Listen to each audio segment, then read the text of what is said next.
Kalau gitu boleh nggak? Nggak boleh. Tapi dengan satu syarat, kalau ada uangnya. Lek kono duwike ya mek ngomong tok nggih. Semoga Allah mudahkan kita ya. Amin Allahumma insyaallah. Allah mudahkan urusan dunia dan akhirat kita. Amin Allahumma insyaallah. Pun, monggo silakan yang mau tanya dulu deh. Nanti kalau nggak ada saya teruskan. Tanya, protes, marah boleh. Bab baru nanti nggih. Kalau nggak ada saya teruskan. Nggih, monggo silakan. Nggih, di luar masjid. Nggih, monggo. Nggih, monggo. Apa Bu? Bocah nongkrong. Oh, bocah di mana? Nongkrongan. Terus?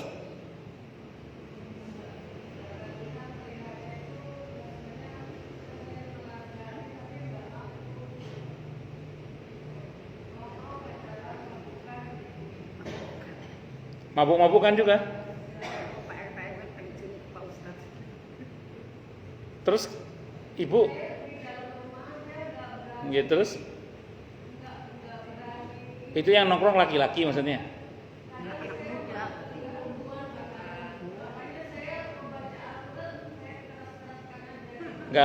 Nggak lapor RT? Hah?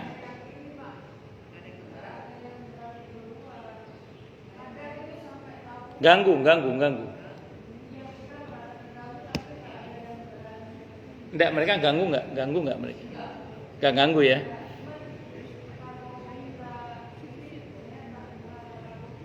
Kalau saran saya selama tidak mengganggu, biarkan satu dulu. Ambil hati mereka kalau bisa. Ambil hati mereka. Kalau saya sih ada modal ya kan, kalau pengajian kadang dapat berkat itu. Ya kita taruh aja nih ya, ada kue ini makan kan kadang banyak kue itu ya itu mereka seneng itu. Jadi saya cerita dulu aja Bu ya, saya tidak kalau amplopnya enggak ya.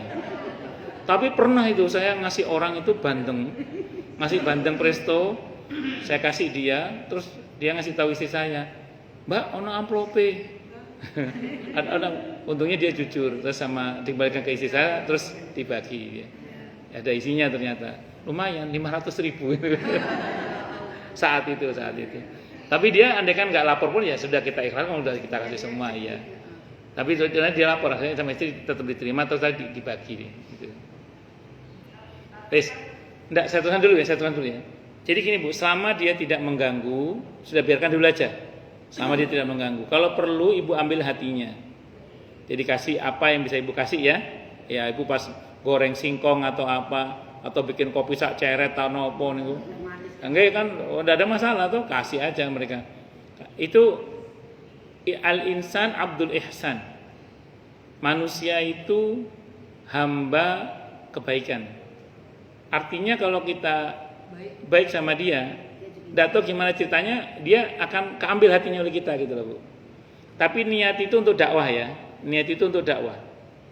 Saya mungkin pernah cerita di sini, ini kisah nyata Bu. Jadi ada sekelompok preman lah gitu ya. Bukan, ya dia nggak ganggu juga sih ya. Dia suka nongkrong tadi itu di pos di sebuah perumahan. Saya nggak sebut nama ustadznya atau Ibu kenal ustadznya. Ya, pokoknya ada lah gitu. Nah kemudian sang ustadz ini tadi kalau dari mana atau kemana kan kadang sering dapat berkat, taruh aja berkatnya di komunitas tongkrongan itu. Terima kasih Ustaz, terima kasih gitu. Dia non muslim, malah non muslim dia. Kalau sang Ustaz tadi mau ke masjid, si preman tadi ngomong, Ustaz mau kemana? Mau ke masjid Bang. Salam buat Tuhan, gitu. Ini beneran ini, kisah nyata ini. Salam buat Tuhan gitu, itu. Bener ini, kisah nyata ini. Suatu Jumat, beliau datang ke rumah sang ustadz itu. Dia bilang, Ustadz, saya mau masuk Islam. Ajari saya sholat. Masya Allah. Yang tadinya suka nongkrong, preman juga. Tapi gak ganggu sih, memang dia gak ganggu. Cuman preman di situ terkenal. Nah, terus kemudian Ya itu barokahnya makan nasi berkat itu. Atau kue-kue berkat itu. Qadarullah ya kok bisa diambil hatinya dengan izin Allah. Makanya kalau ibu bisa berdakwah kepada mereka bagus, ambil hatinya. Ibu bikin kopi 1 ceret, ya, teh 1 ceret misalnya gitu. Ya, kalau ibu takut ceretnya hilang, taruh di botol aqua saja yang kosong, nanti kasih ke dia. Itu nanti terambil hatinya. Kalau ibu lagi goreng singkong banyak misalnya, kasih dia gitu. Nah itu insya Allah Bu, insya Allah kalau orang dulu bilang pager mangkok luwe kuat tinimbang pager tembok, itu pager mangkok berbagi orang makanan itu lebih kuat daripada pager tembok. Insya Allah Bu, kalau di daerah itu nggak aman, di lingkungan ibu paling aman. Saya mau cerita dulu gini. Jadi di saat itu di Pondok Indah sama ada orang yang terkenal dermawan di situ itu. Ketika terjadi kerusuhan sebuah konser tertentu lah, itu semua rumah sepanjang perjalanan pulang supporter bola atau supporter apa saya nggak ngerti lah, yang konser itu merusak, kecuali satu rumah ini. Setiap kali orang mau balang rumah itu, itu mah rumahnya orang, gara-gara orang tuh ini orang yang dermawan, jangan. Jadi ketika kanan kiri hancur, rumah beliau aja nggak hancur dengan izin Allah itu.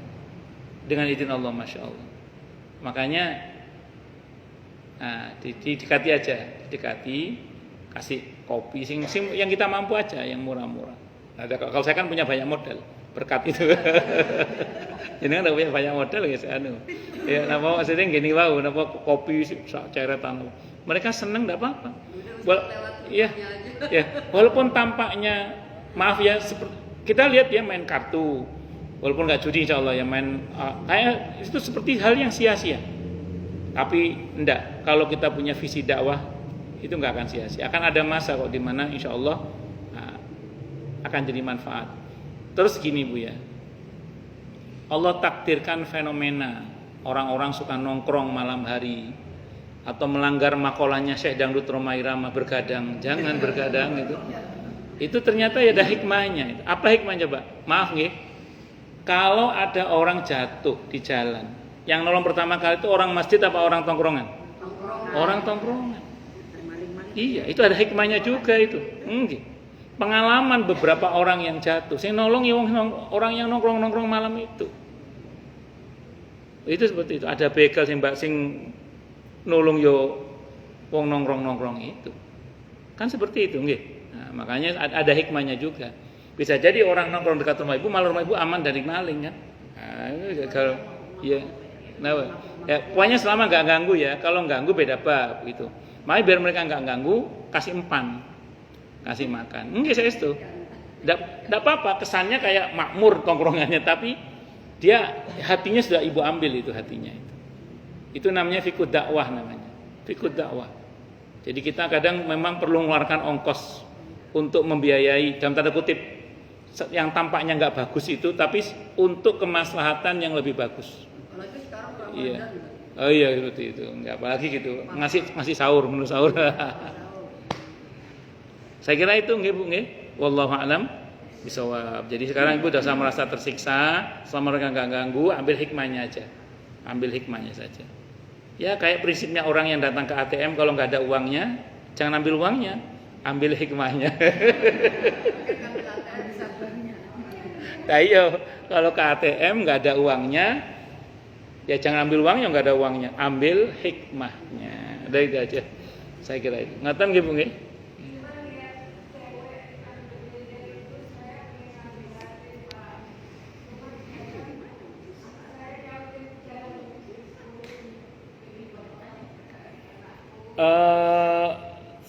Bagus sih kalau ibu bisa menasehati, bagus, tidak ada masalah sebenarnya, tapi dengan segala risikonya ya, karena amar ma'ruf nahi munkar itu pasti ada risikonya.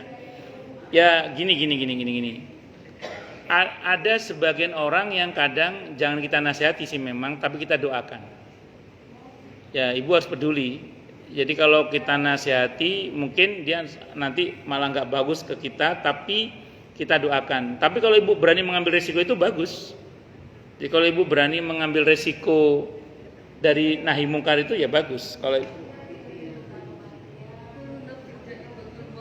ya tidak apa-apa kalau ibu mau nanggung risikonya ya.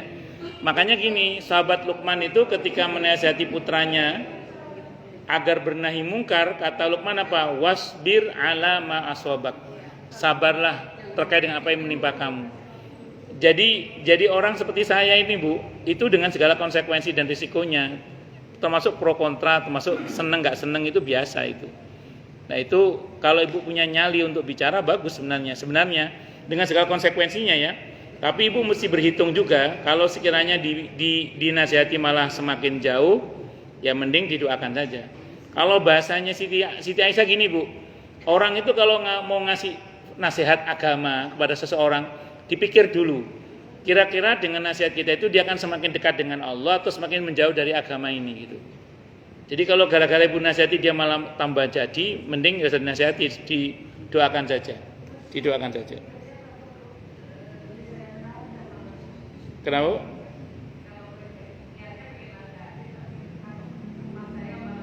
Makanya didoakan aja, nggak usah dinasihati, dikasih nasi aja. Ya. Betul. Saya itu dulu di pondok itu pernah ada anak itu untuk wablek. Kalau dinasihati itu ngelawan. Akhirnya iya, wablek itu. Akhirnya saya taklukkan dengan apa coba? Saya traktir ya. Saya traktir terus sama orang lain dia ngelawan, sama saya nggak ngelawan. Saya traktir ya. Jadi kadang orang seperti itu perlu ditraktir. Oke, monggo yang lain silakan kalau ada. Ustaz, tentang Oke. di luar ini juga Oke. tentang hutang ya. Oke. Kalau kita suka dengar banyak ada doa lah ya, doa yang terlilit hutang biar hutangnya cepat dibayarkan. Nah, bagaimana dengan orang yang memberikan pinjaman? Apakah ada doanya juga? Karena kalau saat ini kan rata-rata orang yang ngasih pinjaman malah yang jadi memelas, meminta-minta agar uangnya dikembalikan. Apakah ada doanya agar uangnya bisa kembali gitu? Rezekinya bernyawa gitu. Rezeki yang halal dekat. Kan kebanyakan buat utang lunas, tapi bagi yang pinjemin Ya minta aja sama Allah. Minta sama Allah. Iya, pakai bahasa kita aja. Ada bahasa kan kalau yang hadisnya tuh maksudnya doa-doa yang diajarkan itu adalah doa untuk agar hutang cepat selesai gitu. Lupa lah apa itu baik. Ada gitu. Tapi kalau bagi yang memberi itu belum pernah dengar. Saya pernah jadi guru honorer. Itu 3 bulan saya nggak digaji. Saya sebulan, 2 bulan saya oke sabar, 3 bulan saya sebenarnya nggak buat soal gajinya ya. Terus gak dibayar aku gak paten, aku ngajar karena Allah. Cuman kayak ada didolimi gitu loh. Ini nggak asik ini, permainannya nggak asik ini. Akhirnya habis sholat maghrib sambil menghadap ke arah orang itu, tapi bukan ke arah rumahnya orang itu. Saya menghadap ke arah rumahnya orang itu. Saya kira-kirakan aja. Saya baca ya qawiyyu ya matin ikfi syarrad dzalimin. Itu namanya bertawasul dengan al-asmaul husna. Ya qawiyyu ya matin ikfi syarrad dzalimin. Ya qawi wahai yang maha kuat, ya matin yang maha kokoh rencananya. Ikfi syarrad dzalimin, cukupkan kedoliman orang yang zalim ini ya Allah.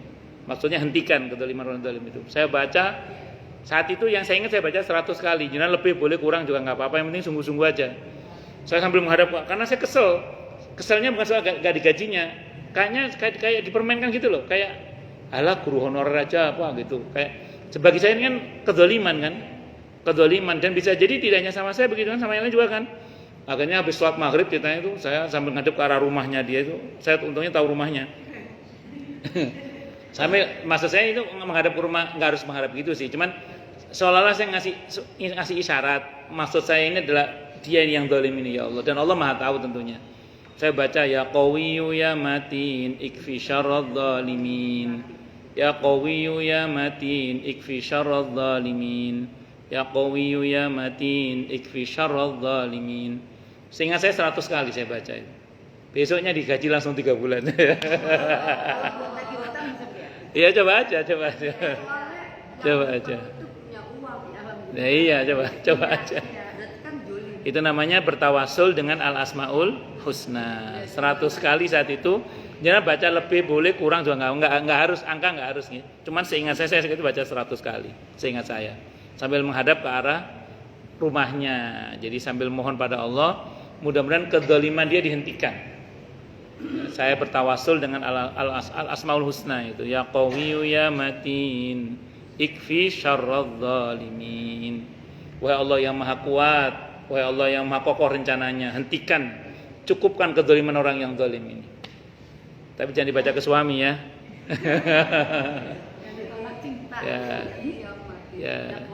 Ya Qawiyyu ya Matin, ikfi syarradz zalimin. Ya. Ikfi itu cukupkanlah, hentikanlah ya Allah kedzaliman orang ini. Gitu. Karena dia orang nggak bayar utang itu zalim kalau dia mampu. Kata Nabi, matlul ghani zulmun. Menundanya orang yang mau membayar utang kok nggak segera bayar utang itu zalim. Nanti sangat dicoba nih. Siapa tahu hasil maksud insyaallah. Kita bertawasul dengan al-asmaul husna. Ada lagi? Nggih, monggo Bu Nas.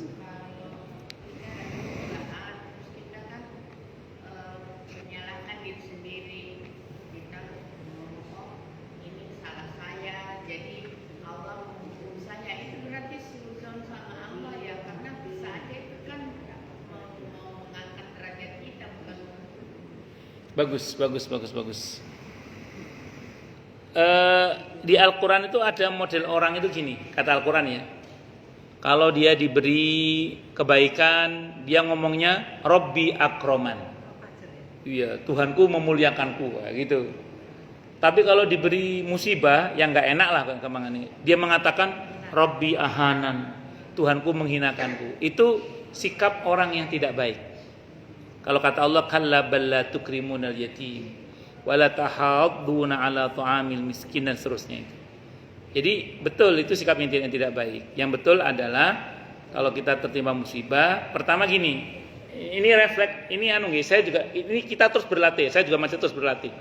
Kalau ada hal yang tidak sesuai dengan harapan kita itu, saya langsung ngomong, kesempatan saya diampuni oleh Allah. Kadang kita ngapain kecepit.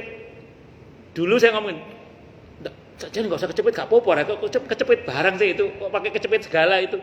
Tapi saya belakangan coba melatih diri, ya, membuat refleks. Begitu terjadi kayak kecepit tadi misalnya, kesempatan diampuni oleh Allah. Kadang lewat di pagar kebaret, saja ini nggak usah kebaret kan nggak apa-apa, kebaret barang. Dulu ngomong gitu, masih muda lah gitu ya. Tapi begitu belakangan tak pikir-pikir, loh ini kan kesempatan saya untuk diampuni oleh Allah. Karena hatta ketusuk duri pun itu diampuni oleh Allah. Jadi pokoknya memandang musibah itu kesempatan diampuni oleh Allah. Kesempatan diampuni oleh Allah gitu. Nah, itu aja sih. Tapi ini dilatih ya. Saya pun sampai sekarang masih terus melatih supaya itu jadi refleks. Jadi gak ngomel maneng ya. Kesempatan diampuni oleh Allah. Begitu ada hal yang gak sesuai dengan harapan, kesempatan diampuni oleh Allah. Mulai gitu aja. Sudah hampir zuhur nih. Kita tutup dengan hamdalah. Alhamdulillahirabbil alamin. Semoga kajian kita bisa bermanfaat, mubarakah fi dini wa dunya wal akhirah untuk kita, keluarga kita dan seluruh umat Islam semuanya, dan mudah-mudahan kita semua dijadikan oleh Allah sebagai orang-orang yang sukses dunia akhirat, selamat dunia akhirat, bahagia dunia akhirat, dan dipermudah setiap urusan kita oleh Allah fi dini wa dunya wal akhirah. Semoga Allah limpahkan hidayah selalu untuk kita, semoga Allah tingkatkan selalu hidayah untuk kita, dan semoga Allah berikan hidayah untuk siapapun yang melihat kita. Subhanakallahumma bihamdika asyhadu an la ilaha illa anta astaghfiruka wa atubu ilaik. Sallallahu alaihi Muhammad wa ala alihi washabihi wasallam. Saya mohon maaf. Wassalamualaikum warahmatullahi wabarakatuh.